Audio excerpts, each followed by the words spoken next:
तो दोस्तों आज की इस वीडियो में हम बात करने जा रहे हैं 2025 के अंदर आने वाली एक अपकमिंग मूवी के बारे में। दोस्तों हाल ही के अंदर हमें 2023 के अंदर हमें फास्ट एक्स नाम की ये जो मूवी है देखने को मिली थी। इस फ्रेंचाइजी के अंदर हमें ये 10वीं फिल्म हमें देखने को मिली थी और फाइनली इसके 11वें पार्ट की भी अनाउंसमेंट उस समय कर दी गई थी और इसका नाम जो एक तरह से फास्ट एक्स पार्ट 2 एक तरह से बताया जा रहा है। बाकी नाम जब ये रिलीज़ होगी, जब एक तरह से ऑफिशियल नाम रिलीज़ किया जाएगा।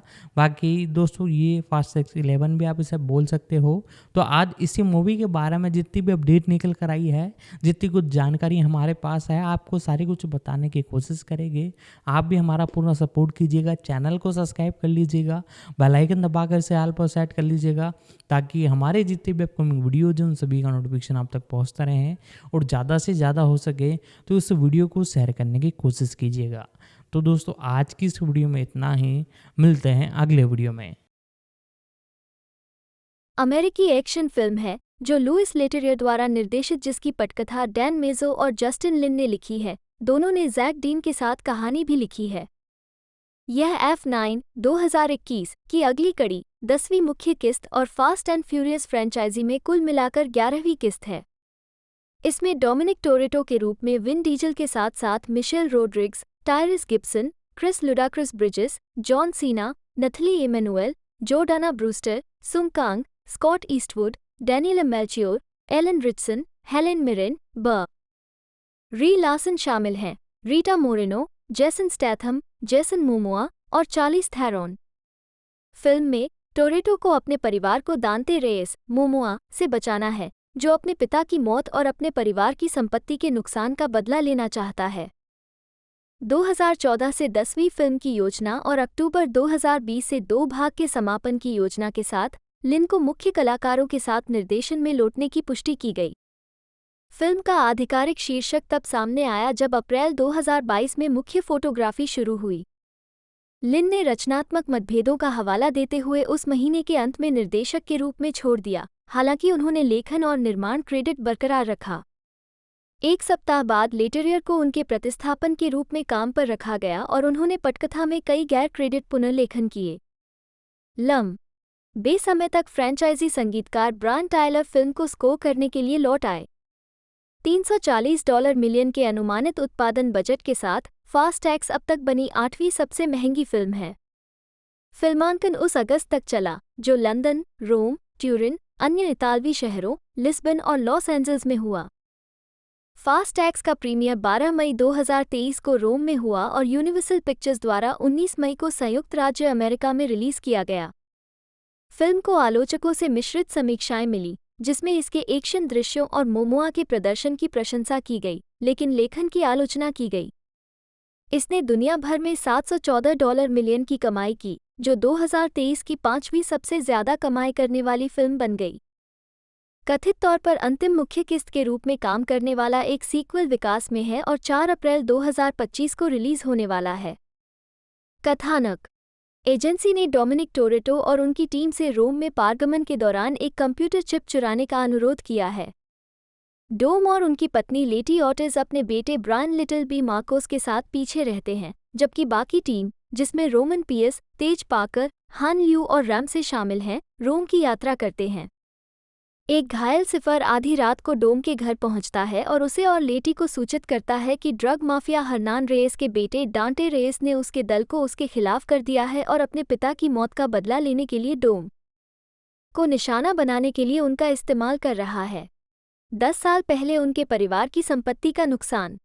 अगली सुबह जब डोम लिटिल नोबडी को रोम मिशन के बारे में सूचित करता है, तो स्तब्ध और भ्रमित लिटिल नोबडी कहता है कि रोम में कोई एजेंसी मिशन नहीं है। डोम और लेटी को एहसास होता है कि दांते ने उन्हें खड़ा किया है और वे लिटिल नोबडी के साथ टीम को बचाने जाते हैं। रोम में तेज और रैमसे एक ट्रक में घुस जाते हैं, जिसके बारे में उनका मानना है कि उसमें कंप्यूटर चिप थी। हालांकि दांते ट्रक को दूर से नियंत्रित करना शुरू कर देता है और तेज और रैमसे को एहसास होता है कि भंडारण में एक 79 जर्मन मार्क सब नॉटिकल न्यूट्रॉन खदान है। दांते बम को सक्रिय करता है और उसे सड़कों पर छोड़ देता है। डोम आता है और उसे तिबर नदी में धकेल देता है, जिससे नुकसान कम हो जाता है, लेकिन लेटी को गिरफ्तार कर लिया जाता है। एजेंट एम्स मिस्टर नोबडी के लापता होने के बाद से एजेंसी के वास्तविक नेता सी का मानना है कि डोम और उसकी टीम बमबारी के लिए जिम्मेदार हैं और एक तलाशी शुरू करते हैं। लॉस एंजल्स में डोम के भाई जेकब ने लिटिल बी और उसकी और डोम की बहन मिया को दांते द्वारा लिटिल बी का अपहरण करने के लिए भेजे गए दस्ते से बचाया और मिया की मंजूरी के साथ लिटिल बी को पुर्तगाल में एक गुप्त स्थान पर ले गए जहां वे डोम का इंतजार करेंगे।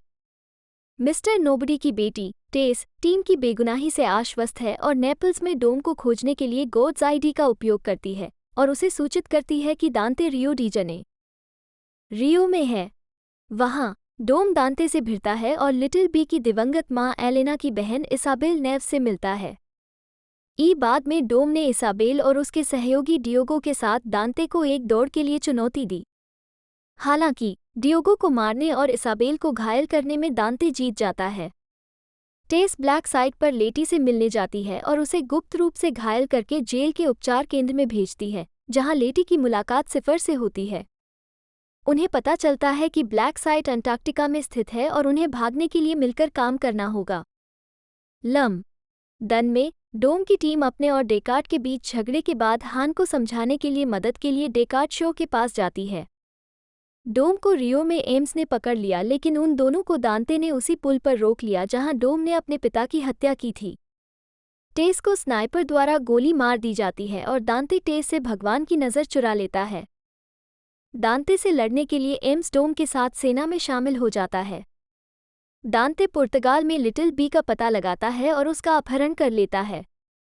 जैसे ही डोम भाड़े के सैनिकों द्वारा घेर लिया जाता है, जेकब उन सभी को बाहर निकालने के लिए अपना जीवन बलिदान कर देता है, जिससे डोम अपने बेटे को बचाने में सक्षम हो जाता है। दांते ने फिर से डोम और उसके बेटे को घेर लिया। जैसे ही रोमन, तेज, हान और रैमसे डोम की सहायता के लिए विमान से पहुंचते हैं। बहुत देर होने का एहसास होने पर डोम ने रोमन को विमान को मोड़ने का आदेश दिया, लेकिन एम्स ने, जिसके बारे में पता चला कि वह दांते के लिए काम कर रहा था, विमान को मार गिराया। डोम दूसरे जाल से बचने के लिए बांध के किनारे से हट जाता है, लेकिन दांते ने बांध को विस्फोटकों से भर दिया है और उन्हें हथियारों से लैस कर दिया है। अंटार्कटिका में गिसेले याश, जिसे मृत मान लिया गया था, लेटी और सिफर को बचाने के लिए एक पनडुब्बी से निकलती है। एक मध्य क्रेडिट दृश्य में ल्यूक हॉब्स एजेंटों की एक टीम के साथ एक परित्यक्त थिएटर में घुसपैठ करता है, जहां उसका संपर्क दांते से होता है, जो उसे बताता है कि वह अपने पिता की हत्या के लिए उसका अगला लक्ष्य होगा। हॉब्स ने जवाब दिया कि उसे ढूंढना मुश्किल नहीं है। कास्ट करें। मुख्य लेख: फास्ट एंड फ्यूरियस के कलाकारों की सूची और फास्ट एंड फ्यूरियस पात्रों की सूची। जेसन मोमोआ ने दांते रेयस की भूमिका निभाई है। डोमिनिक टोरेटो के रूप में विन डीजल, एक पूर्व आपराधिक और पेशेवर स्ट्रीट रेसर जो सेवानिवृत्त हो गया है और अपनी पत्नी लेटी ऑर्टिज और अपने बेटे ब्रायन मार्कोस के साथ घर बसा चुका है। 6 साक्षात्कार में लुई लेट्रियर ने फास्ट एक्स को पिछली किस्तों में डोम के कार्यों के परिणामों की खोज के रूप में वर्णित किया। डोम ने विश्वास बनाए रखने और परिवार की रक्षा के लिए बहुत कठिन संघर्ष किया है, लेकिन इसकी एक कीमत चुकानी पड़ती है। उसके दुश्मन उसके पीछे आ रहे हैं। 7 लेटी ऑर्टिज के रूप में मिशेल रोड्रिग्स, डोम की पत्नी और एक पूर्व आपराधिक और पेशेवर स्ट्रीट रेसर। 6 रोमन पियर्स के रूप में टायरेस गिब्सन, एक पूर्व आदतन अपराधी, विशेषज्ञ स्ट्रीट रेसर और डोम की टीम का सदस्य। 6 तेज पाकर के रूप में क्रिस लुडाक्रिस ब्रिजेस, एक तकनीकी विशेषज्ञ, मैकेनिक और डोम की टीम का सदस्य। 6 जेकब टोरेटो के रूप में जॉन सीना, डोम और मिया का भाई और एक मास्टर चोर, हत्यारा और उच्च प्रदर्शन वाला ड्राइवर जो कभी मिस्टर नोबडी के लिए एजेंट के रूप में काम करता था। उसके बाद से वह एक दयालु व्यक्ति बन गया है और अपने भतीजे लिटिल ब्रायन के साथ उसका प्रेमपूर्ण रिश्ता बन गया है। रैमसे के रूप में नथली इमैनुएल, एक कंप्यूटर एक्टिविस्ट और डोम की टीम का सदस्य। इमैनुएल ने कहा कि पिछली फिल्मों की तुलना में फास्ट एक्स में इस किरदार की भागीदारी बढ़ेगी। मिया टोरेटो के रूप में जॉर्डना ब्रूस्टर, डोम और जेकब की बहन और डोम की टीम की सदस्य, जिसके अपने साथी ब्रान ओ कोनर के साथ 2 बच्चे हैं। 6 हान ल्यू के रूप में सुंग कांग, एक विशेषज्ञ शराबी और डोम की टीम का सदस्य, जिसने पहले मिस्टर नोबडी के लिए एक गुप्त ऑपरेशन के दौरान अपनी मौत की झूठी कहानी रची थी। स्कॉट ईस्टवुड लिटिल नोबडी के रूप में एक सरकारी कानून प्रवर्तन एजेंट जो मिस्टर नोबडी के अधीन काम करता था। 6. इसाबेल नेव्स के रूप में डैनियला मेल्चियोर। 8. एक ब्राजीलियाई स्ट्रीट रेसर और डोम की पूर्व प्रेमिका और लिटिल बी की मां एलेना नेव्स की बहन। 9. एम्स के रूप में एलन रिक्सन, मिस्टर नोबडी की एजेंसी के नए नेता जो गुप्त रूप से दांते के साथ काम कर रहे हैं। 10. शुरुआती ड्राफ्ट में एम्स और डांटे भाई थे और रिक्सन ने खुलासा किया कि फिल्म की कहानी में ट्विस्ट दूसरे अंत के साथ फिल्माया गया था। उन्होंने कहा, एम्स को परवाह नहीं होगी अगर वो बुरा है, अगर उसके तरीकों से उसे ऐसा महसूस होता है कि वह बुरा है, एक अच्छा आदमी। 11. मैगलीन क्वीनी अल्मंसन शो के रूप में हेलेन मिरिन, एक महिला मिलिशिया की नेता और डोम की सहयोगी, साथ ही उसके पूर्व दुश्मनों डेकार्ड और ओवन की मां। 12. मिरिन ने इस किरदार के लिए अपनी चाची, जिसे क्वीन भी उपनाम दिया गया है, और द क्वीन 2006 में महारानी एलिजाबेथ द्वितीय के रूप में उनके प्रदर्शन से प्रेरणा ली। 13. टेस के रूप में ब्री लार्सन, मिस्टर नोबडी की बेटी और एजेंट जो डोम और उसके दल के साथ सहयोगी है। 141516 डीजल के अनुसार लार्सन ने इस किरदार के लिए अपनी बेटी पॉलिन से प्रेरणा ली। 17. अबुएलिटा टोरेटो के रूप में रीटा मोरेनो। 18. डोम, जेकब और मिया की दादी। 19-20 डेकार्ड शो के रूप में जेसन स्टैथम, डोम और उसकी टीम का एक पूर्व प्रतिद्वंद्वी जो अपने बेटे को बचाने के बाद सहयोगी और नया सदस्य बन गया। डेकार्ड का छोटा भाई ओवन सिफर के लिए काम करते हुए अस्पताल में भर्ती था। 21 दांते रेयस के रूप में जैसन Momoa, drug Lord Hernan Reyes का बेटा, फास्ट 5 2011 में अपने पिता की मौत और अपने परिवार की संपत्ति के नुकसान के लिए डोम और उसके दल से बदला लेना चाहता है।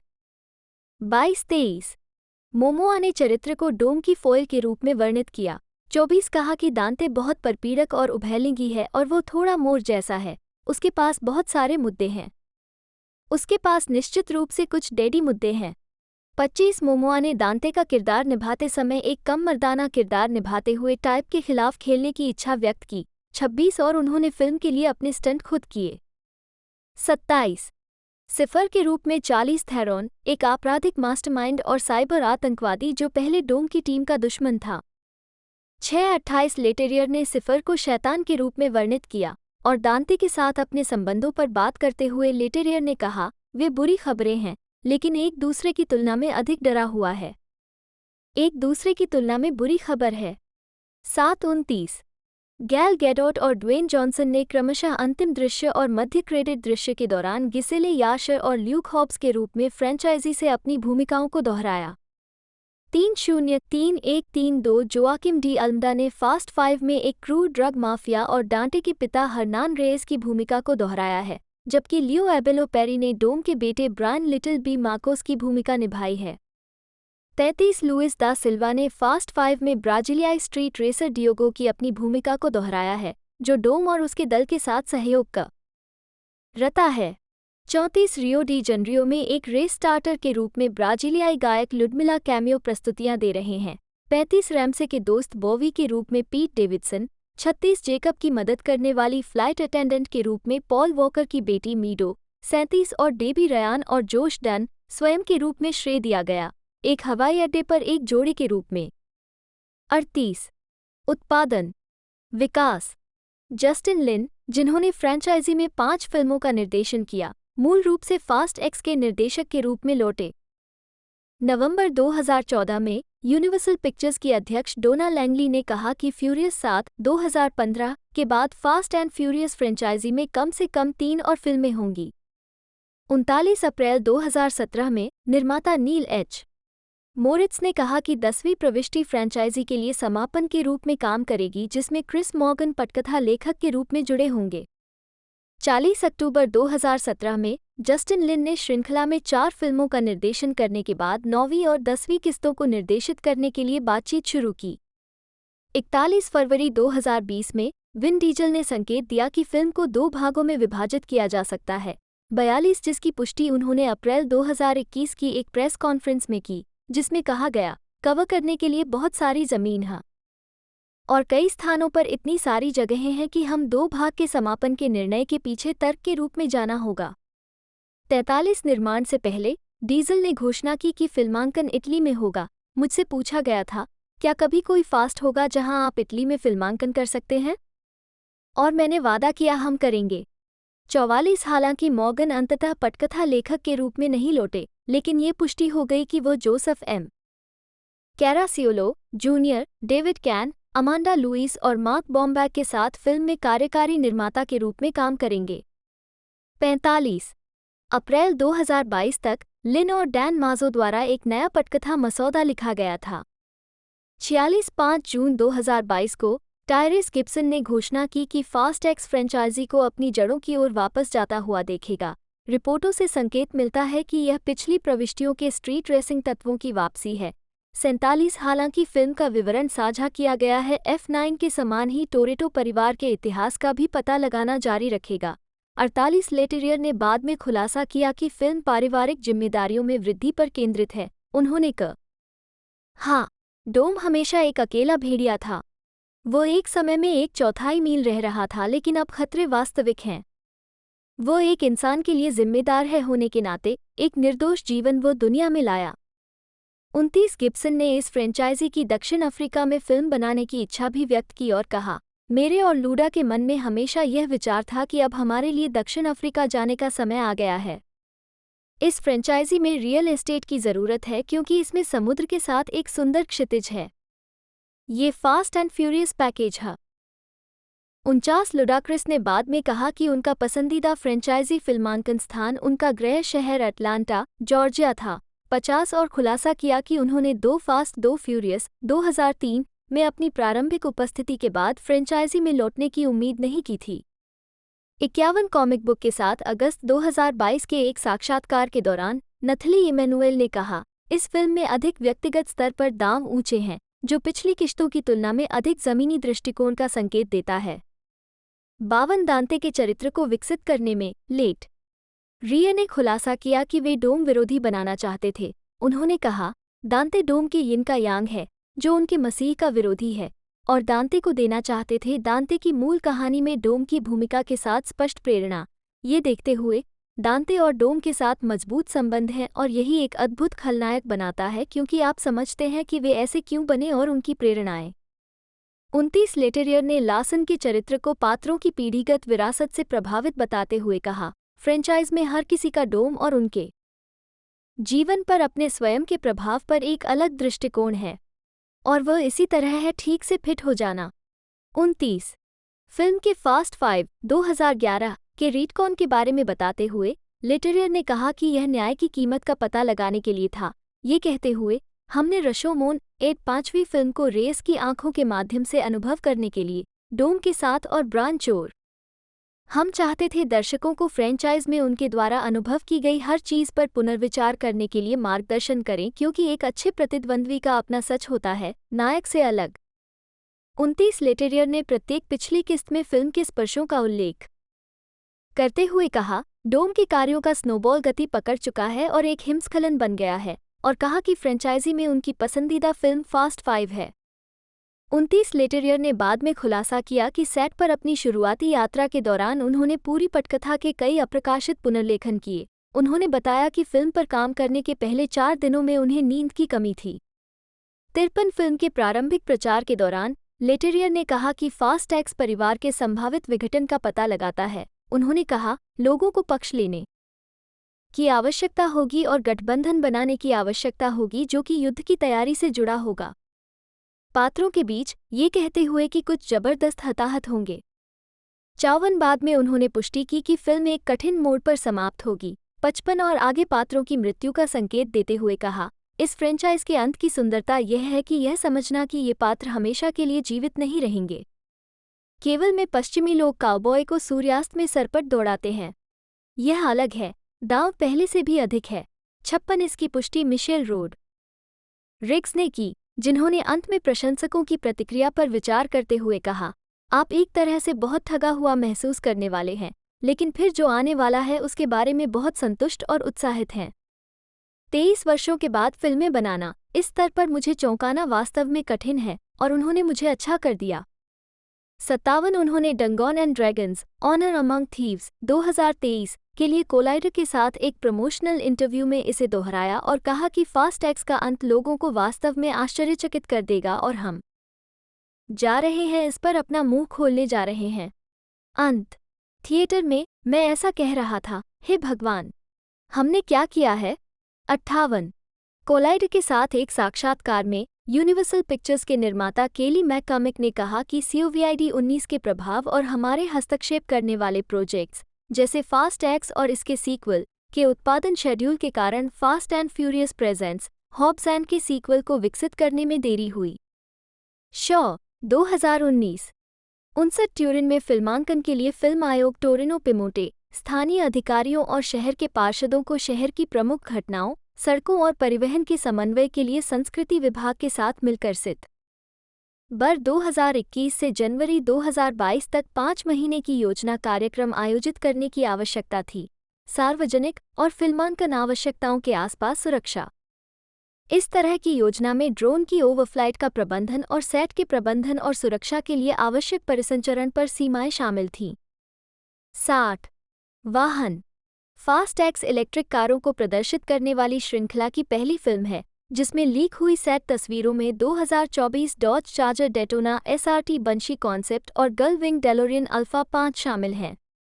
फीचर के लिए निर्धारित अन्य वाहनों में 2022 Toretto Dodge Charger, 2023 Dodge Charger SRT Hellcat Redeye और 1970 चार्जर शामिल हैं, जो बाद में एक फ्रेंचाइजी स्टेपल है। 27 जून 2022 को ये बताया गया कि फास्ट एक्स में प्रशंसकों का पसंदीदा नारंगी और काला Veilside Mazda RX 7 FD Fortune मिल होगा, जिसे पहली बार the Fast and the Furious Tokyo Drift 2006 में दिखाया गया था। 62 फिल्म में इलेक्ट्रिक डॉज चार्जर्स को शामिल करने की पुष्टि 9 फरवरी 2023 को पहले ट्रेलर के रिलीज होने पर की गई थी। ग्रेज of thunder dodge charger daytona SRT भी अन्य प्रचार सामग्री में दिखाई दे रही थी। फॉक्स न्यूज के साथ एक साक्षात्कार में डॉज के प्रवक्ता ने कहा कि कंपनी की फास्ट एंड फ्यूरियस के साथ लंबे समय से मार्केटिंग साझेदारी है, जो फास्ट एक्स के साथ जारी रहेगी। 63 फिल्म में जिन अन्य वाहनों के शामिल होने की उम्मीद है उनमें विदेशी निर्मित Lamborghini Gallardo, Alfa Romeo 159, Nissan Silvia, Porsche 911 997 GT3 RS, Pagani Huayra Tricolore और डेटसन 240Z, साथ ही अमेरिका निर्मित शेवरले इम्पाला शामिल हैं। और एल कैमिनो, लेंको बेयरकैट बख्तरबंद वाहन और 1966 फोर्ड फैलिन। 64 टोक्यो ड्रिफ्ट 2006 के बाद से प्रत्येक फास्ट एंड फ्यूरियस फिल्म पर काम करने वाले वाहन समन्वयक डेनिस मैकोथी के साथ एक साक्षात्कार में स्क्रीन पर प्रदर्शित प्रत्येक महत्वपूर्ण कार के लिए लगभग 7 मार्च 2023 में टोटल फिल्म के साथ एक साक्षात्कार में लासन ने खुलासा किया कि वह सरकारी एजेंट और गुप्त operation team leader mister nobody की बेटी टेस का किरदार निभाएंगी। उन्होंने टेस को एक पुल के रूप में वर्णित करते हुए कहा, वह एजेंसी के साथ नहीं चलती है। वह अपने पिता द्वारा स्थापित विरासत में विश्वास करती है, जो डोम और टोरेटो परिवार के साथ खड़ी है।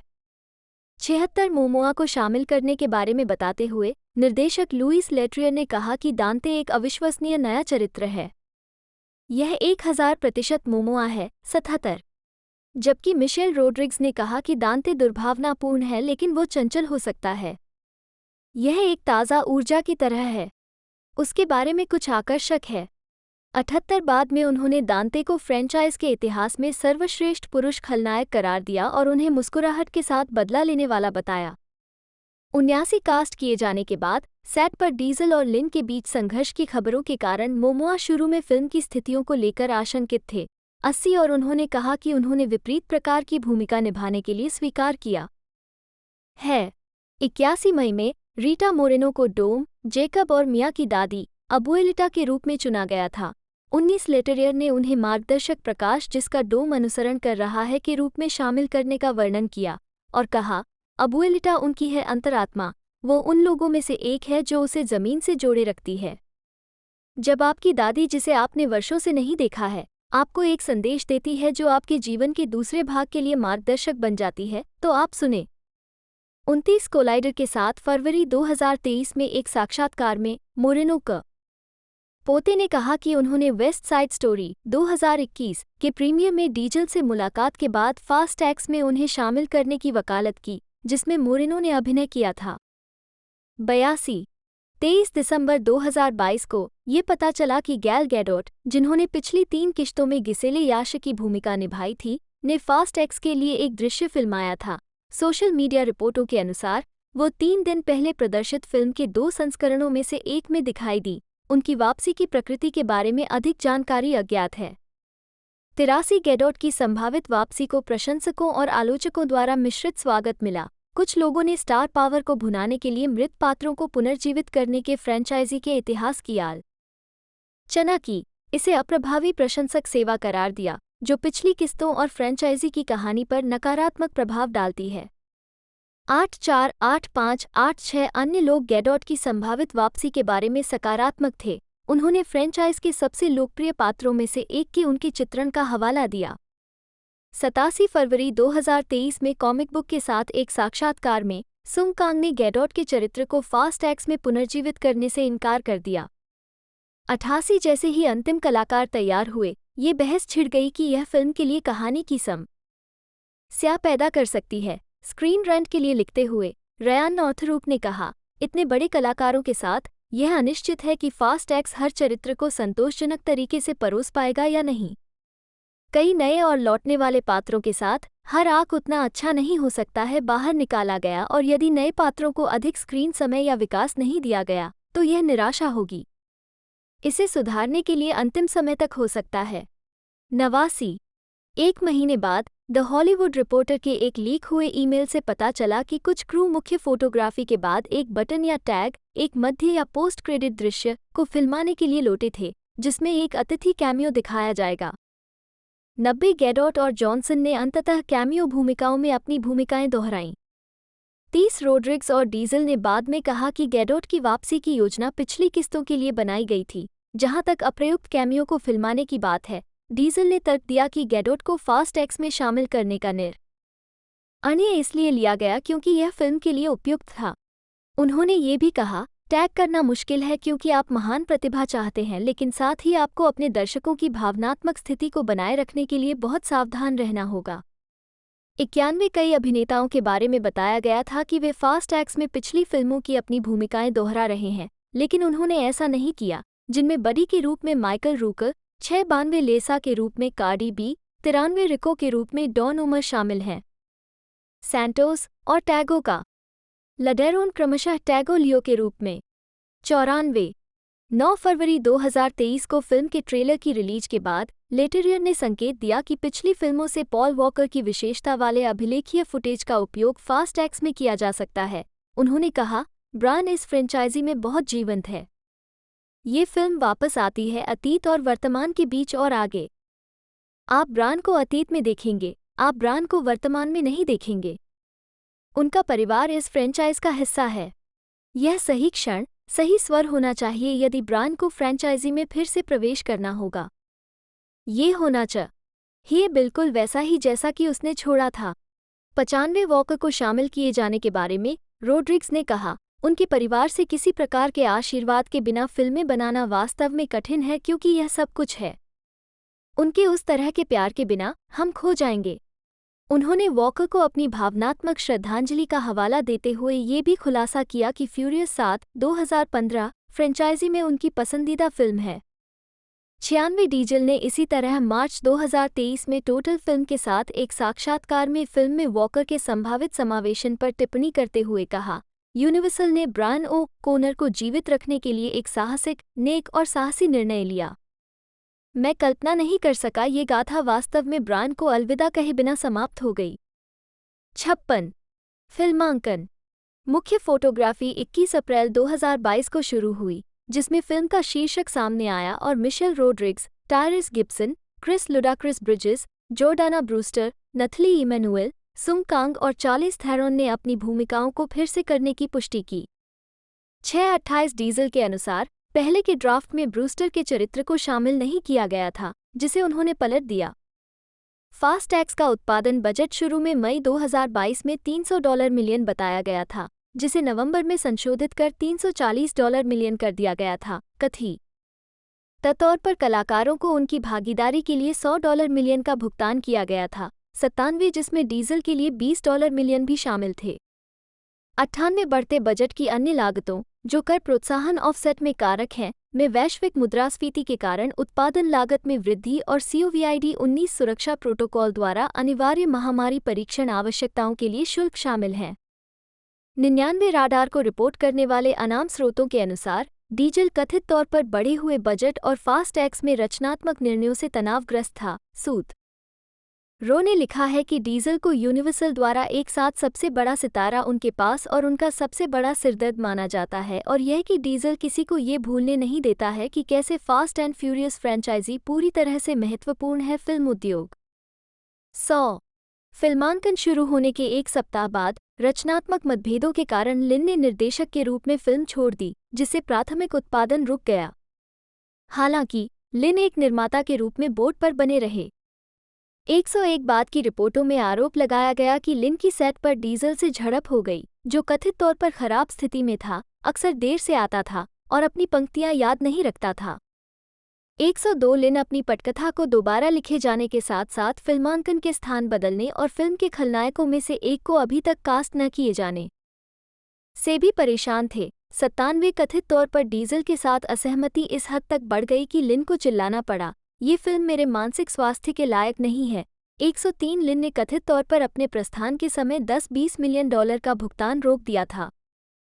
104 दूसरी इकाई का उत्पादन यूनाइटेड किंगडम में जारी रहा, जबकि स्टूडियो ने एक प्रतिस्थापन निदेशक की तलाश की। 105 यूनिवर्सल पिक्चर्स ने कथित तौर पर उत्पादन रोकने के लिए प्रतिदिन $1 मिलियन खर्च किए। 106 फास्ट एंड फ्यूरियस के पूर्व निर्देशक एफ. गैरी ग्रे और डेविड लीच, जिन्होंने पहले क्रमश the fate of the furious और हॉब्स एंड शॉ का निर्देशन किया था, को स्टूडियो ने लिन की जगह लेने के लिए विचार किया था। हालांकि अपनी प्रतिबद्धताओं के कारण उनमें से किसी के भी इसमें कदम रखने की संभावना नहीं थी। क्रमशः लिफ्ट और द फॉल गाय, दोनों 2024 के साथ। 107 108 फ्यूरियस 7 के निर्देशक जेम्स वान, जिन्हें एक बार the fate of the furious और F9 का निर्देशन करने के लिए माना गया था, लेकिन फ्यूरियस 7 में अपने तनावपूर्ण अनुभव के कारण उन्होंने इसे निर्देशित करने से इनकार कर दिया। उन्हें भी एक व्यवहार्य विकल्प माना गया था, लेकिन वो प्रतिबद्धताओं से बंधे हुए थे। Aquaman and the lost kingdom 2023 अंतिम DC extended universe DCEU film. 108,109 variety ने बताया कि पटकथा में भारी बदलाव के बिना ए-लिस्ट निर्देशक को काम पर रखना संभव नहीं था और यूनिवर्सल संभवतः बड़े बजट की एक्शन फिल्मों में अच्छी तरह से पारंगत दूसरे यूनिट के निर्देशक की ओर रुख करेगा। 108 2 मई 2022 को लिन के प्रतिस्थापन के रूप में लुई लेट्रियर की घोषणा की गई। 110 उन्हें हले the fate of the furious के निर्देशन के लिए यूनिवर्सल द्वारा शॉर्टलिस्ट किया गया था। 111 फिल्मांकन शुरू होने के एक सप्ताह बाद निर्देशक के रूप में लिन की जगह लुई लेट्रियर ने ले ली। लेट्रियर का पहले से ही स्टूडियो के साथ एक स्थापित रिश्ता था। उसने पहले MCU film the incredible Hulk 2008 का निर्देशन किया था और वह फ्रेंचाइजी के बारे में जानकार था। 112 वह और फ्रेंचाइजी स्टार जेसन स्टैथम 2001 में द ट्रांसपोर्टर 2002 की शूटिंग से ब्रेक के दौरान पेरिस में मूल फिल्म देखने गए थे।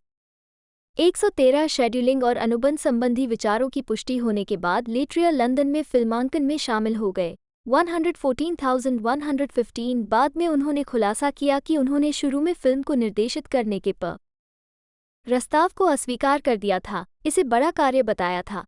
53 हालांकि बाद में लिन के मूल योगदान के तत्वों का इस्तेमाल किया गया, जैसे कि स्थापित क्रू, साथ ही लिन का शॉर्ट फिल्म को पूरा करने के लिए सूचियां और story board. 104 Warner brothers studio Leavesden में फिल्माए गए दृश्यों के साथ लंदन में उत्पादन अगस्त के मध्य में समाप्त हुआ।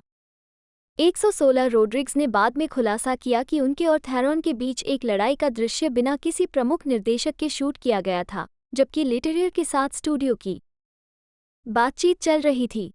57 निर्माता जेफ किर्शनबाम द्वारा निर्देशन परिवर्तन के बारे में सूचित किए जाने पर रिचसन ने शुरू में सोचा था कि वह एम्स की भूमिका खो देंगे, लेकिन किर्शनबाम ने तुरंत उन्हें आश्वस्त किया कि उन्हें अभी भी कास्ट किया गया है और वो लिन के साथ सहयोग नहीं करेंगे। 73 फिल्म के लिए अपनी शैली के बारे में बताते हुए लेट्रियर ने कहा, मैं अन्य निर्देशकों की तुलना में अधिक व्यवहारिक हूं और मैं फ्रेंचाइजी को वापस धरती पर लाया, ये खुलासा करते हुए कि वह अधिक व्यवहारिक स्टंट के पक्षधर थे, जिसमें रेसिंग दृश्यों की वापसी भी शामिल है। हाल की किश्तों में कंप्यूटर जनित इमेजरी (CGI) के व्यापक उपयोग के विपरीत वर्टिकल क्वार्टर मील रेस को दृश्य प्रभावों के साथ बढ़ाया गया है। 117 54-29 फिल्मांकन मई के मध्य में जेन्जानो डी रोमा 118 में हुआ। मई के मध्य में 2 सप्ताह के लिए रोम में फिल्मांकन हुआ। 119 और जुलाई के मध्य में 1 सप्ताह 120, जिसमें दृश्य वाया क्रिस्टोफोरो कोलंबो, लुंगो टिवेरे, वाया देई फोरी इंपीरियल, पोंटे अम्बटो आई, पोंटे विटोरियो में फिल्माए गए। इमानुएल 2 और कैस्टल सेंट एंजेलो और स्पेनिश स्टेप्स के आसपास का क्षेत्र। 121 फिल्मांकन 24 मई से 6 जून के बीच ट्यूरिन में हुआ, जिसमें पियाज़ा क्रीमिया और कोर्सो फिमे, मुराजी डेल पो, वाया रोमा और पियाज़ा एव मार्जो में एक्शन दृश्य फिल्माए गए। 122 मोमोआ ने 16 मई को अपने दृश्यों की शूटिंग शुरू की। 119 पिछली किस्तों की तरह डीजल ने फिल्म के एक्शन दृश्यों के लेखन और डिज़ाइन का पर्यवेक्षण किया। द हॉलीवुड रिपोर्टर के अनाम स्रोतों के अनुसार डीजल का रचनात्मक नियंत्रण और आखिरी मिनट में बार बार होने वाले बदलाव एक प्रक्रिया जो एक मोज़ेक की तरह है जो आगे बढ़ना बंद नहीं करती को दर्शाती है, उसे मांग करने वाला और एक पूर्णतावादी का लेबल दिया जाता है। 103 6 जून को ये बताया गया कि एक विस्फोट के बाद का कार के हिस्से की चपेट में आने से एक स्टंटमैन घायल हो गया। 123 22 जुलाई को सैन डिएगो कॉमिक कॉन में डेडलाइन हॉलीवुड के साथ एक साक्षात्कार में रोड्रिग्स ने घोषणा की कि उन्होंने अपने दृश्यों का फिल्मांकन पूरा कर लिया है और कहा कि उत्पादन में केवल 4 या 5 सप्ताह बचे हैं। 124 एंजेलिनो हाइट्स, टोरेटो हाउस का स्थान में फिल्मांकन को कुछ स्थानीय निवासियों के विरोध का सामना करना पड़ा क्योंकि प्रोडक्शन ने एक दृश्य के फिल्मांकन की सूचना दी थी जिसमें नकली आपातकालीन सेवा गतिविधि, हवाई फोटोग्राफी, सड़क का गीला होना और वायुमंडलीय धुआं शामिल होगा। उन निवासियों के अनुसार विरोध सड़क सुरक्षा शिक्षा के लिए जागरूकता बढ़ाने के लिए था। उनका दावा था कि फ्रेंचाइजी के कारण उनका पड़ोस प्रशंसकों के लिए सड़क रेसिंग और अन्य खतरनाक गतिविधियों में शामिल होने के लिए एक गर्म स्थान बन गया है। 125 26 अगस्त को विरोध के बाद फिल्मांकन होने में कामयाब रहा। 126 जबकि अन्य हिस्सों को पुर्तगाल में फिल्माया गया, जैसे कि लिस्बन, अल्माडा, विसेउ और विला रियल में। लूसा न्यूज़ एजेंसी के साथ एक साक्षात्कार में विसेउ के मेयर कॉन्सिकाओ अजेवेदो ने घोषणा की कि फिल्मांकन IP5 पर होगा, जो वाउज़ेला नगर पालिका में एक राजमार्ग है। 127 रिक्सन ने 16 अगस्त तक अपने दृश्यों का फिल्मांकन पूरा कर लिया। 128 और फिल्म में उड़ने वाली कारों का संकेत देते हुए कहा, हम इसे आसमान में ले जाने वाले हैं।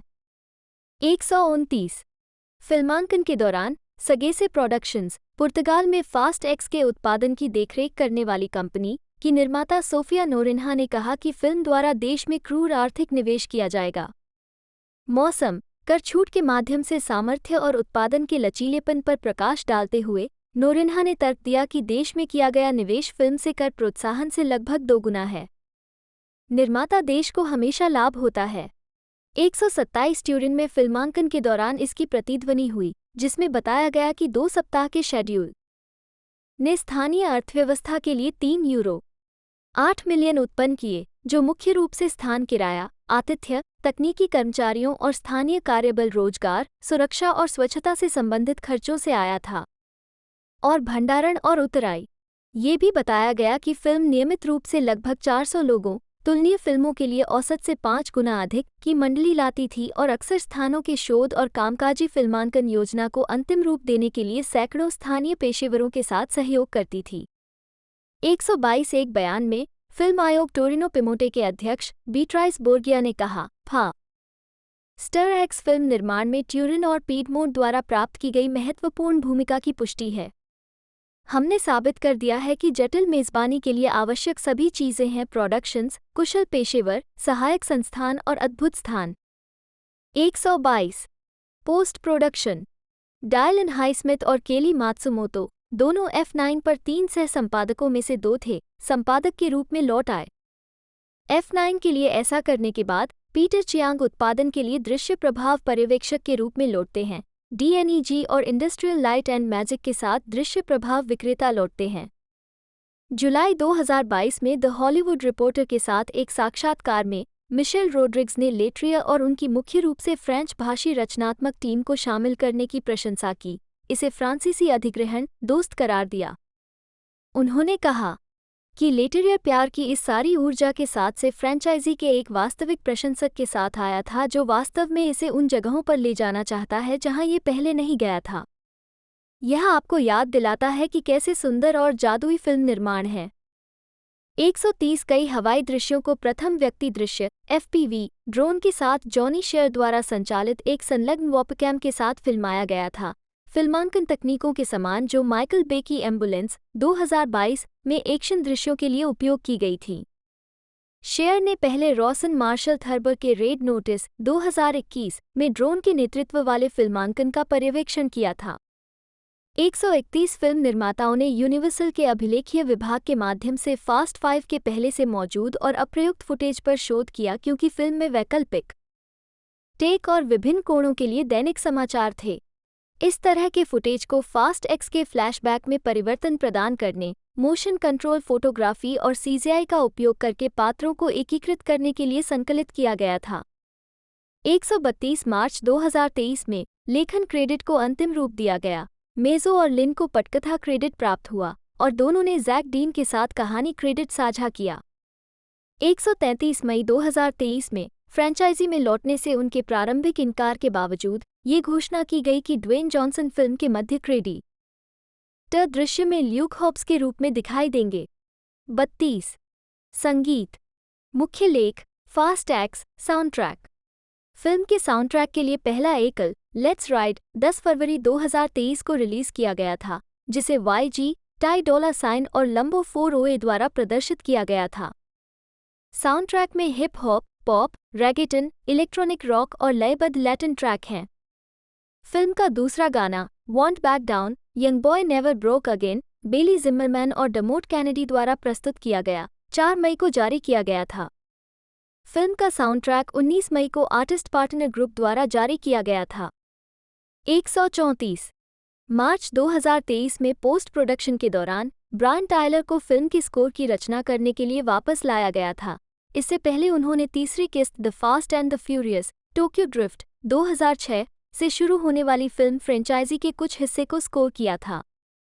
135 आधिकारिक स्कोर एल्बम 2 जून 2023 को बैकलॉट म्यूजिक द्वारा जारी किया जा रहा था। 136 मार्केटिंग जून 2022 में बार्सिलोना के सिनेयूरोप में फास्ट एक्स के कुछ हिस्सों का पूर्वावलोकन किया गया, जिसमें जेसन मोमोआ और ब्री लार्सन की पहली झलक भी शामिल है। फिल्म के बारे में बात करते हुए यूनिवर्सल पिक्चर्स इंटरनेशनल डिस्ट्रीब्यूशन के अध्यक्ष वेरोनिका क्वान वंडेनबर्ग ने कहा कि स्टूडियो का अभियान फ्रेंचाइजी से अपेक्षित विविध स्वादों को पूरा करना जारी रखना था। 137-2022 ग्रियो अवार्ड्स में टायरस गिब्सन ने कहा कि उन्होंने 20 अक्टूबर 2022 को पूरी फिल्म देखी, इसे बहुत अधिक जादू के साथ पागल बता और घोषणा की कि फिल्म के ट्रेलर का एक विस्तारित संस्करण पहली बार प्रीमियर होगा 12 फरवरी 2023 को सुपर बाउल LVI 138। इसकी पुष्टि दिसंबर 2022 में विन डीजल के सोशल मीडिया पोस्ट में की गई थी, जिन्होंने लिखा था कि ट्रेलर 2 महीने से भी कम समय का है। 139 और जनवरी में इसे आधिकारिक बना दिया गया था।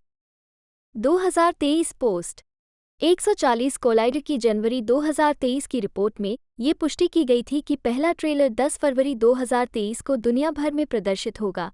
एक दिन पहले एक निजी प्रशंसक कार्यक्रम में प्रदर्शित होने के बाद ये 3 मिनट लंबा था। 141 और इसके बाद डंगोन और ड्रैगन के साथ सुपर बाउल स्पॉट मिला। Honour among thieves, cocaine bear, scream V, 65, air, guardians of the galaxy volume 3 और द फ्लैश सभी 2023। 142-143 1 फरवरी से ट्रेलर की रिलीज को बढ़ावा देने के लिए आईजीएन के संयोजन में पिछली 9 फिल्मों में से पर फास्ट एक्स का प्रीमियर 12 मई 2023 को रोम के कोलोसियम में हुआ। 168 शुरुआत में इसे 2 अप्रैल 2021 को रिलीज करने के लिए निर्धारित किया गया था। 169 लेकिन इसे 7 अप्रैल 2023 और अंततः 19 मई तक के लिए स्थगित कर दिया गया। 170 कथित तौर पर ये बदलाव कोविड-19 महामारी के जवाब में किए गए थे, जो F9 को अंततः जून 2021 तक के लिए स्थगित कर दिया गया, जिसके कारण फास्ट एक्स को अनिश्चित काल के लिए विलंबित होना पड़ा। 171,172 इसे IMAX और ScreenX सहित अन्य प्रीमियम बड़े प्रारूपों में व्यापक रूप से जारी किया गया था। 173,174 फिल्म को 28 मार्च 2023 को चीन में रिलीज के लिए मंजूरी दे दी गई, जो 2023 में देश में रिलीज होने वाली पहली बड़ी अमेरिकी फिल्मों में से एक है। फास्ट एंड फ्यूरियस 6, 2013 की रिलीज के बाद से फास्ट एंड फ्यूरियस फिल्मों ने चीन में $1.2 बिलियन से अधिक की कमाई की है, और यह उन पहले देशों में से एक था जहां F9 2021 को रिलीज किया गया था, जो अपनी घरेलू रिलीज से 5 सप्ताह पहले थी। 175 होम मीडिया। फास्ट एक्स को यूनिवर्सल पिक्चर्स होम एंटरटेनमेंट द्वारा 9 जून 2023 को प्रीमियम वीडियो ऑन डिमांड पर रिलीज किया गया था। 176 8 अगस्त को 4K अल्ट्रा HD, ब्लू रे और DVD पर, 177 और 15 सितंबर को पीकॉक पर। 178 भौतिक प्रतियों में एक ऑडियो कमेंट्री, पर्दे के पीछे के फीचर, एक ब्लूपर रील और 2 संगीत वीडियो शामिल हैं। 177 स्वागत। Box office. फास्ट एक्स ने संयुक्त राज्य अमेरिका और कनाडा में $146 और 10 सेंट मिलियन और अन्य क्षेत्रों में $568 और 50 सेंट मिलियन, यानी दुनिया भर में कुल $714 और 60 सेंट मिलियन की कमाई की है। 4/5 अपनी रिलीज से पहले द रैप ने अनुमान लगाया था कि लाभ कमाने के लिए फिल्म को दुनिया भर में $8,850 मिलियन की कमाई करनी होगी। 179 वैरायटी ने बाद में बताया कि फिल्म मुश्किल से आगे बढ़ पाई, लेकिन स्टूडियो को मामूली मुनाफा हुआ। 180 in the United states and Canada, tickets went on sale at midnight on February 9, 2023, a day prior to the premiere of the trailer. 173 according to a Fandango study, which surveyed over 6,000 ticket buyers between February and March 2023, Fast X was revealed to be the 6th most anticipated film of the summer. 181 in April 2023, box office projections estimated that the film would gross $65.75 million in its opening weekend. 182 by the week of its release, estimates had been lowered to $60 million. 183 the film made $28 million on its first day, including $7.5 million from Thursday previews. It went on to debut to $67 million from 4,046 theaters, topping the box office. 184 writing for The Wrap, Jeremy Foster predicted that Fast X may be less profitable than some of its predecessors, citing the film's sudden increased overall production budget, at 70% larger than F9, and the expected large marketing budget. 99 in its second weekend, the film made $23 million, dropping 66%, finishing second behind newcomer The Little Mermaid. 185 in its third weekend, Fast X finished in fourth place and made $9.2 million for a drop of 61% behind The Little Mermaid, The Boogeyman and Spider-Man, Across the Spider-Verse. 186 in the United Kingdom, tickets went on sale on May 5. 187 the film was projected to gross around $280 million worldwide in its opening weekend, including about $220 million from 84 countries. 183 like its domestic debut, the film ended up slightly outperforming projections, making $252.7 million internationally and a total of $320 million worldwide. 188 it was the sixth best opening weekend for a studio film since 2019, and second biggest non-superhero title, behind Avatar, The Way of Water. 189 its largest markets were China, $78 million, Mexico, $16 million, France, $9.6 million, and Brazil, $9.6 million. 190 the film set records for the highest opening weekend release for a foreign film in Pakistan, with 19.98 crore, $701,052. 191 critical response. समीक्षा aggregator website रॉटन tomatoes पर 310 आलोचकों में से 56% समीक्षाएं सकारात्मक हैं, जिनकी औसत rating 5.7/10 है। वेबसाइट की सर्वसम्मति में लिखा है, ये बेहद मूर्खतापूर्ण है और यह संतुष्टिदायक रूप से आत्म-जागरूक है। फास्ट एक्स को कई नए लोगों को तटस्थ रहते हुए लंबे समय से प्रशंसकों के इंजनों को चालू करना चाहिए। एक मेटाक्रिटिक, जो एक भारित औसत का उपयोग करता है, ने 59 आलोचकों के आधार पर फिल्म को 100 में से 56 का स्कोर दिया, जो मिश्रित या औसत समीक्षाओं को दर्शाता है। 192 सिनेमास्कोर द्वारा सर्वेक्षण किए गए दर्शकों ने फिल्म को ए जोड़ से एफ पैमाने पर बी जोड़ का औसत ग्रेड दिया, जो F9 और पहली फिल्म के सम न था लेकिन अन्य किश्तों से नीचे था। पोस्ट ट्रैक ने बताया कि फिल्म दर्शकों ने फिल्म को 82% सकारात्मक स्कोर दिया, जबकि 67% ने कहा कि वे निश्चित रूप से इसकी अनुशंसा करेंगे। 184 मोमोआ के प्रदर्शन की आलोचकों द्वारा व्यापक रूप से प्रशंसा की गई। सिनेमा ब्लेंड के एरिक ईसेनबर्ग ने कहा कि मोमोआ द जोकर के द फास्ट एंड फ्यूरियस संस्करण की तरह दांते की भूमिका निभाते हैं, यह निष्कर्ष निकालते हुए कि यह एक उल्लापूर्ण मनोरोगी का रमणीय चित्रण था। कॉमिक बुक के लियाम क्रॉली ने इस विचार का समर्थन करते हुए मोमोआ को प्रफुल्लित करने वाला कहा, जबकि स्क्रीन रेंट के जोसेफ डेकेलमियर ने कहा कि मोमोआ एक प्रदर्शन में जादू लाता है जो करिश्मा उगलता है। 193 एक मिश्रित समीक्षा में USA टुडे के ब्रायन ट्रूइट ने भी मोमोआ के प्रदर्शन की प्रशंसा की, लेकिन पटकथा की आलोचना करते हुए कहा, भौतिकी के नियमों को विस्तार से खारिज कर दिया गया है और इसके विचित्र चरित्र विकल्पों और निर्णयों के साथ सभी तर्क तोप से उड़ा दिए गए हैं। 194 शिकागो सन टाइम्स के रिचर्ड रोपर ने फिल्म को 4 में से 2 स्टार दिए और मोमोआ के प्रदर्शन की अधिक आलोचना करते हुए लिखा, वो एक शिकार करने वाले प्रदर्शन कला समाजप्तिक विदूषक के रूप में अधिक सामने आता है। वास्तव में खतरनाक खलनायक। 195 द इंडिपेंडेंट के क्लैरिस लॉफ्रे ने कहा कि एक मनमाना कथानक बाइबल आधारित सोप ओपेरा की सेवा करता है जो अपने दर्शकों के चेहरे पर मुस्कान लाने के लिए गुरुत्वाकर्षण और शरीर विज्ञान के नियमों को खुशी से फिर से लिखता है और कलाकारों के प्रदर्शन की प्रशंसा की, अर्थात मोमोआ का। 196 कम सकारात्मक समीक्षा में द वर्ज के चार्ल्स पुलियम मूर ने पूर्व पात्रों की वापसी की आलोचना करते हुए कहा कि फिल्म में जटिल मोड़ हैं जो इसे रोमांचक लेकिन वायुहीन बनाने में योगदान करते हैं। उन्होंने ये भी लिखा है कि बड़े कलाकारों ने अपने किरदारों को ऐसा महसूस कराया जैसे सुपर्ब कैमियो आपको वर्तमान में मौजूद आंकड़ों के बजाय अतीत की याद दिलाने के लिए है, खासकर जब वे कहीं से भी बाहर आते हैं, जो आपके मुकाबले अधिक बार होता है अपेक्षा करना। उन्होंने पटकथा की भी आलोचना करते हुए कहा, डोम ओ र डांटे का संघर्ष कुछ ऐसा लगता है जिसे कागज पर चित्रित किया गया था, लेकिन स्क्रीन पर दिखाने के लिए पर्याप्त रूप से तैयार नहीं किया गया था।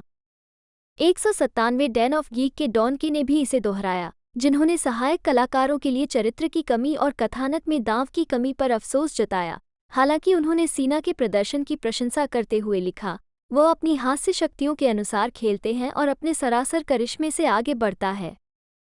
198 वल्चर के एलिसन विल्मो ने लेटेरियर के निर्देशन की आलोचना करते हुए लिखा, फिल्म ऐसी लगती है जैसे यह मौजूदा फिल्मों में पारंगत AI द्वारा बनाई गई थी, लेकिन खुद कुछ सुसंगत बताने के लिए तैयार नहीं थी और इसके कथानक को बेहद बोझिल कहा।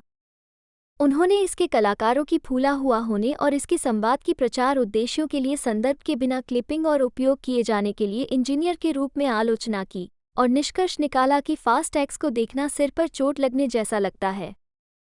199 स्लैंट के लिए लिखते हुए ग्रेग नुसेन ने अभिनय प्रदर्शन और छायांकन की आलोचना की, इसे अत्यधिक प्रकाशित अति संतृप्त छवियों के साथ कहा और लिखा कि फिल्म वास्तविक सौदे की तुलना में प्रशंसक कल्पना या आत्म पैरोडी के करीब थी। 200 द वॉल स्ट्रीट जर्नल के लिए लिखते हुए कार्ल स्मिथ ने भी लेटेरियर के निर्देशन को अति उत्साही बताते हुए आलोचना की। उन्होंने कहा, लेटेरियर शायद ही कभी कहानी को खंडित करने का मौका चूकते हैं ताकि अंत में कन्फेदी के साथ हास्यास्पद एक्शन दृश्यों को पेश किया जा सके जिसके लिए बहुत कथात्मक कोने की आवश्यकता होती है। काट रहा है। 201 एक तीखी समीक्षा में गेमस्पॉट के फिल ओवन ने कहा कि फिल्म में धुंधली पृष्ठभूमि और अजीब क्लोज अप शॉट्स हैं, इसकी तुलना कम बजट वाली फिल्मों से की गई है और संपादन को ध्यान भटकाने वाला कहा गया है। उन्होंने ये भी कहा कि कहानी सिर्फ कथानक के धागों और पिछली फिल्मों के सेट टुकड़ों को दोहराई गई है। अंत की आलोचना की और डीजल के प्रदर्शन को स्वयं की पूर्ण पैरोडी वो निभाता है, एक नीरस चरित्र कहा। 202 द टाइम्स के केविन मेहर ने कलाकारों के प्रदर्शन की आलोचना करते हुए फिल्म को नीरस और उदासीन पे अब कार्य कहा। 203 जबकि रोलिंग स्टोन के क्रिस वोगनार ने कहा कि कलाकारों ने मोमोआ के अलावा उनके मेल किया था में प्रदर्शन किया और फिल्म को प्रेरणाहीन बताते हुए लिखा, फास्ट एक्स को ऐसा लगता है जैसे यह एक सॉफ्टवेयर प्रोग्राम द्वारा लिखा गया था। 204 प्रशंसा। फास्ट एक्स को 2023 गोल्डन ट्रेलर अवार्ड्स में 5 श्रेणियों में नामांकित किया गया था। सर्वश्रेष्ठ एक्शन और सर्वश्रेष्ठ संगीत के लिए लिगेसी राइड, ट्रांजिट, सर्वश्रेष्ठ समर 2023 ब्लॉकबस्टर ट्रेलर के लिए last ride, AV squad, clash, transit, TV spot में सर्वश्रेष्ठ साउंड एडिटिंग फीचर फिल्म के लिए और फीचर फिल्म के लिए सर्वश्रेष्ठ एक्शन थ्रिलर ट्रेलबाइट के लिए एंसेंबल शूट एवी स्क्वाड। इसने अहेद एवी स्क्वाड के लिए सर्वश्रेष्ठ action TV spot feature film के लिए जीता। 2.05-206 ये सर्वश्रेष्ठ सहायक अभिनेता मोमोआ के लिए उपविजेता बना और 6वें Hollywood Critics Association Midseason film awards में सर्वश्रेष्ठ स्टंट के लिए नामांकन प्राप्त किया। 207 फिल्म को 14वें Hollywood music in media awards में सर्वश्रेष्ठ संगीत पर्यवेक्षण फिल्म और सर्वश्रेष्ठ साउंड ट्रैक एल्बम के लिए नामांकन मिला। 208 51वें सैटर्न अवार्ड्स में फास्ट एक्स को सर्वश्रेष्ठ एक्शन या एडवेंचर फिल्म और सर्वश्रेष्ठ संपादन के लिए नामांकन प्राप्त हुआ। 209,210 इसे दूसरे एस्ट्रा फिल्म को क्रिएटिव आर्ट्स अवार्ड्स में सर्वश्रेष्ठ स्टंट के लिए नामांकित किया गया था। 211 विन डीजल को 44वें गोल्डन रास्पबेरी अवार्ड्स में सबसे खराब अभिनेता का नामांकन मिला। 212,213,214,215 अगली कड़ी। डीजल ने दावा किया कि यूनिवर्सल ने अपने प्रदर्शन के आधार पर फास्ट एक्स के 2 सीक्वल बनाने के लिए उनसे संपर्क किया। फास्ट एक्स के एक स्टैंडलोन सीक्वल, जिसका नाम fast and furious presents Hobbs and Reyes था, की घोषणा की गई, जिसमें ड्वेन जॉनसन और जेसन मोमोआ अभिनय करने के लिए तैयार थे। 216,217 लेट्रियर ने विचार किया कि क्या 11वीं फिल्म फ्रेंचाइजी की आखिरी किस्त होगी। 218 जबकि फास्ट एक्स ने 11वीं फिल्म के विकास का नेतृत्व किया। 219 इसके बजट और मामूली बॉक्स ऑफिस प्रदर्शन का मतलब था कि परियोजना की निरंतरता समापन के रूप में काम करेगी। ये बताया गया कि 11वीं फिल्म मूल फिल्म की वापसी हो सकती है और इसमें दांते के बजाय एक ही मिशन और एक अलग प्रतिपक्षी शामिल हो सकता है। 220 फरवरी 2024 में डीजल ने पुष्टि की कि 11वीं फिल्म अंतिम किस्त होगी। 221 नोट्स। फिल्म के मूल निर्देशक जस्टिन लिन ने रचनात्मक मतभेदों के कारण मुख्य फोटोग्राफी के एक सप्ताह बाद अप्रैल 2022 में प्रोडक्शन छोड़ दिया। लेट्रियर ने मई में निर्देशन का कार्यभार संभाला। लिन को लेखक और निर्माता के रूप में श्रेय दिया गया। फास्ट 5 2011 में दर्शाया गया है। F9 2021 में दर्शाया गया है। एक निगरानी कंप्यूटर प्रोग्राम जो डिजिटल नेटवर्क से जुड़ी किसी भी चीज़ का उपयोग करने वाले लोगों पर नज़र रखने में सक्षम है। फ्यूरियस 7 2015 में प्रस्तुत किया गया और बाद में the fate of the furious 2017। Elena की मौत को the fate of the furious 2017। Fast and furious 6 2013 में दर्शाया गया है। मार्क सिंक्लेयर, जन्म 18 जुलाई 1967, जिन्हें पेशेवर रूप से विन डीजल के नाम से जाना जाता है, एक अमेरिकी अभिनेता और फिल्म निर्माता हैं। दुनिया के सबसे ज़्यादा कमाई करने वाले अभिनेताओं में से एक, उन्हें फास्ट एंड फ्यूरियस फ्रेंचाइजी में डोमिनिक टोरेटो का किरदार निभाने के लिए जाना जाता है। कैलिफोर्निया में जन्मे डीजल ने NYC के हंटर कॉलेज में दाखिला लिया, जहां रचनात्मक लेखन के अध्ययन ने उन्हें पटकथा लेखन शुरू करने के लिए प्रेरित किया। उन्होंने लघु ड्रामा फिल्म मल्टीफेशियल 1995 और अपनी पहली फीचर स्ट्रेस 1997 का लेखन, निर्देशन, निर्माण और अभिनय किया। वो 1990 के दशक के अंत में प्रसिद्धि में आए और पहली बार 1998 में स्टीवन स्पीलबर्ग की सेविंग प्राइवेट रयान में दिखाई देने के लिए जाने गए। इसके बाद उन्होंने बॉयलर रूम 2000, द पेसिफायर 2005 और फाइंड मी गिल्टी जैसी व्यावसायिक रूप से सफल फिल्में दी। 2006 उन्होंने फास्ट एंड फ्यूरियस XXX और द क्रॉनिकल्स ऑफ रिडिक सहित कई फ्रेंचाइजी में प्रमुख एक्शन स्टार के रूप में स्टारडम हासिल किया। उनके आवाज़ अभिनय कार्य में the Iron Giant 1999, video game the Chronicles of Riddick, Escape from Butcher Bay 2004 और the Chronicles of Riddick, Assault on Dark Athena 2009 और ग्रूट आई और ग्रूट 2 की आवाज़ें शामिल हैं। मार्वल सिनेमैटिक यूनिवर्स MCU में उन्होंने गार्डियंस ऑफ द गैलेक्सी 2014 से शुरुआत करते हुए 6 सुपरहीरो फिल्मों में पात्रों को चित्रित किया। डीजल ने डिज्नी जोड़ animated short series I Am Groot 2022 वर्तमान television special the Guardians of the Galaxy Holiday Special 2022 और निमिटेड film Ralph Breaks the Internet 2018 के लिए ग्रूट के रूप में अपनी भूमिका दोहराई है। उन्होंने production company one race films की स्थापना की, जहां उन्होंने अपने स्टार वाहनों के लिए निर्माता या कार्यकारी निर्माता के रूप में भी काम किया है। डीजल ने रिकॉर्ड लेबल रेसट्रैक रिकॉर्ड्स और video game developer tigon studio की भी स्थापना की, जो टाइगॉन की सभी रिलीज के लिए अपनी आवाज और मोशन कैप्चर प्रदान करता है। प्रारंभिक जीवन। डीजल का जन्म मार्क सिंक्लेयर एक के साथ 18 जुलाई 1967 को 2 अल्मडा काउंटी, कैलिफोर्निया में हुआ था। 3 जहां उनकी मां का भी जन्म हुआ था। हालांकि बाद में वे अपने जुड़वां भाई पॉल के साथ न्यूयॉर्क शहर चले गए। 4-5 उनकी मां डेलोरा शर्लिन विंसेंट नी सिंक्लेयर एक ज्योतिषी हैं। 6 उनका पालन पोषण उनकी श्वेत मां और दत्तक अफ्रीकी अमेरिकी पिता इरविंग एच. विंसेंट, जो एक अभिनय प्रशिक्षक और थिएटर मैनेजर थे, ने किया था। 5, 7, 8 डीजल ने कहा है कि वह अस्पष्ट जातीयता का है। 9 उनकी मां की जड़ें स्कॉटिश हैं। 10 वह अपने जैविक पिता से कभी नहीं मिले हैं और उन्होंने कहा है कि मैं अपनी मां से केवल इतना जानता हूं कि मेरा कई अलग अलग संस्कृतियों से संबंध है। 11 डीजल का मानना है कि उसके माता पिता का रिश्ता संयुक्त राज्य अमेरिका के कुछ हिस्सों में नस्ल विरोधी कानूनों के कारण अवैध होता। 12 डीजल ने 7 साल की उम्र में अपने मंच की शुरुआत की जब वह बाबरा गासन द्वारा लिखित बच्चों के नाटक डायनासोर डोर में दिखाई दिए। इस नाटक का निर्माण न्यूयॉर्क के ग्रीनविच विलेज में theatre for the new city में किया गया था। नाटक में उनकी भागीदारी तब हुई जब वो, उनके भाई और कुछ दोस्त जेन स्ट्रीट पर न्यू सिटी थिएटर में तोड़फोड़ करने के इरादे से उसमें घुस गए थे। उनका सामना थिएटर के कलात्मक निर्देशक क्रिस्टल फील्ड से हुआ, जिन्होंने पुलिस को बुलाने के बजाय उन्हें आगामी शो में भूमिका की पेशकश की। 13, 14, 15 डीजल पूरे किशोरावस्था में थिएटर से जुड़े रहे। उन्होंने एनवाईसी के हंटर कॉलेज में दाखिला लिया, जहां रचनात्मक लेखन में अध्ययन ने उन्हें पटकथा लेखन शुरू करने के लिए प्रेरित किया। उन्होंने अपनी पहचान एक बहुआयामी अभिनेता के रूप में बनाई है। 16 न्यूयॉर्क नाइट क्लब टनल में बाउंसर के रूप में काम करने के दौरान सिंक्लेयर ने अपने स्टेज नाम विन डीजल से जाना शुरू किया। वह अपने पेशे के लिए एक कठिन लगने वाला नाम चाहते थे। विन उनकी मां के विवाहित उपनाम विंसेंट से आया है, जबकि डीजल उपनाम उनके ऊर्जावान होने की प्रवृत्ति के कारण उनके दोस्तों से आया है। 17 आजीविका। 2005 में डीजल की पहली फिल्म भूमिका 1990 में ड्रामा फिल्म अवेकनिंग्स में एक अनक्रेडिटेड एक्स्ट्रा के रूप में थी। अभिनय भूमिकाएं हासिल करने के लिए कई वर्षों के संघर्ष के बाद डीजल ने अपनी फीचर फिल्म की शुरुआत के लिए धन सुरक्षित करने के लिए अपनी खुद की लघु फिल्म बनाने का फैसला किया।